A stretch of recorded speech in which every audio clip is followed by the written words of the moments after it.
मुख्यमंत्री डॉक्टर मोहन यादव ने उज्जैन में 132 करोड़ के कार्यों का लोकार्पण किया। इसके साथ ही 175 करोड़ रुपए के कार्यों का भूमि पूजन भी किया गया। सीएम ने कार्यक्रम स्थल पर पहुंचकर वहां विकास कार्यों पर आधारित प्रदर्शनी का अवलोकन किया। उसके बाद विकास कार्यों का भूमि पूजन और अर्चन किया। इस दौरान शंखनाद, डमरू वादन और सांस्कृतिक कार्यक्रमों की प्रस्तुतियां भी दी गई। मुख्यमंत्री ने मंच पर पहुंचकर संतों का शॉल और श्रीफल भेंट कर सम्मान किया, कन्याओं का पूजन किया। इसके बाद उन्होंने कार्यक्रम में मौजूद लोगों पर पुष्प वर्षा कर अभिनंदन किया।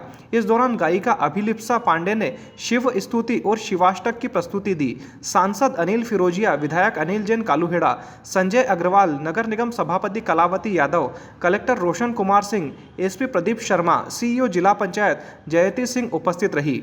अतिथियों ने दीप प्रज्वलन कर कार्यक्रम का शुभारंभ किया। उज्जैन विकास प्राधिकरण के अध्यक्ष और संभाग आयुक्त संजय गुप्ता ने स्वागत भाषण दिया। यूडीए द्वारा किए गए विकास कार्यों पर आधारित लघु फिल्म का प्रदर्शन भी किया गया। मुख्यमंत्री ने कार्यक्रम में नवनियुक्त सहायक प्राध्यापकों को नियुक्ति पत्र प्रदान किए। मुख्यमंत्री डॉक्टर मोहन यादव ने कहा कि आज हम सबका सौभाग्य है कि उज्जैन में विभिन्न विकास कार्यों का लोकार्पण और भूमि पूजन संत जनों की उपस्थिति में किया गया है। संत जनों को ईश्वर के समकक्ष रखा गया है। स्थानीय नागरिकों के चेहरे की प्रसन्नता और आंखों की चमक से स्पष्ट प्रतीत होता है कि उज्जैन शहर की चमक दिनों दिन बढ़ती जा रही है। आज उज्जैन में अलग अलग विकास के कामों की 63 करोड़ से उच्च शिक्षा विभाग की दोनों विश्वविद्यालय, विक्रम विश्वविद्यालय और पाणिनि संस्कृत विश्वविद्यालय, इनके निर्माण कार्यों के एक साथ भूमि पूजन लोकार्पण का काम हमने किया है। बीते समय में भी कई सारे एग्रीकल्चर संकाय से लेकर कई सारे और नए कोर्स खोले हैं। अभी यहाँ पर डेयरी और इस प्रकार के नए नवाचार करते हुए उनके कोर्स भी खोले गए हैं। पूरे प्रदेश के अंदर उच्च शिक्षा विभाग बहुत बेहतर तरीके से काम कर रहा है।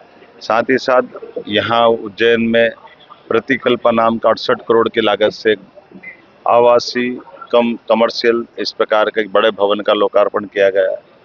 और उज्जैन में कई धार्मिक दृष्टि से बड़ी संख्या में जो यात्रियों का आवागमन है, ऐसे में प्राधिकरण के द्वारा उनको भूखंड और उनके लायक बड़े कमर्शियल भूखंड, एक पूरा कमर्शियल बेल्ट एक नया डेवलप किया गया है।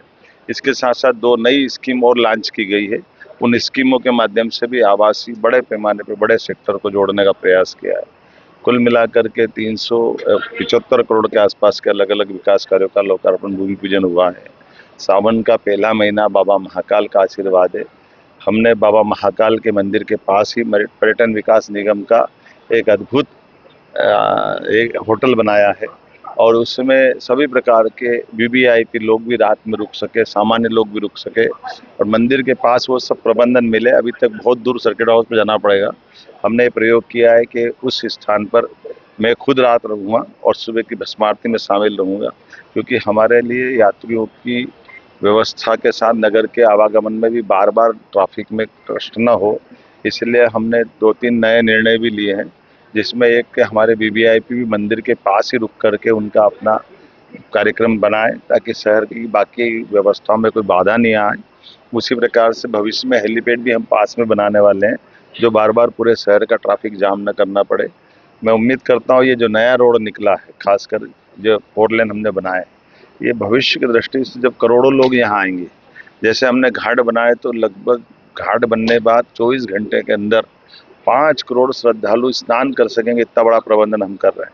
इसी प्रकार से सारे चौड़े मार्ग और उन व्यवस्थाओं के बनने के बाद नगर के अंदर अगर 1 से 2 करोड़ की आबादी भी आ जाए तो निर्बाध रूप से उनके आने जाने का प्रबंधन रहे। क्योंकि सिंहस्थ के दरमियान जब करोड़ों लोग रहेंगे और हमने सबने देखा है कि जो प्रबंधन बढ़िया हुए थे इलाहाबाद में, उससे सीख लेते हुए और क्या क्या अच्छा हो सकता है हम सब वो कर रहे हैं।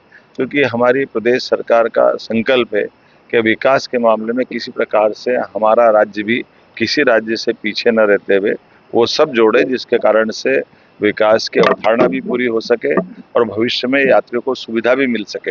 ये ऐसी नगरियां हैं जिनको उज्जैन केवल उज्जैन वालों के लिए नहीं, ये प्रदेश का गौरव है और देश की शान है।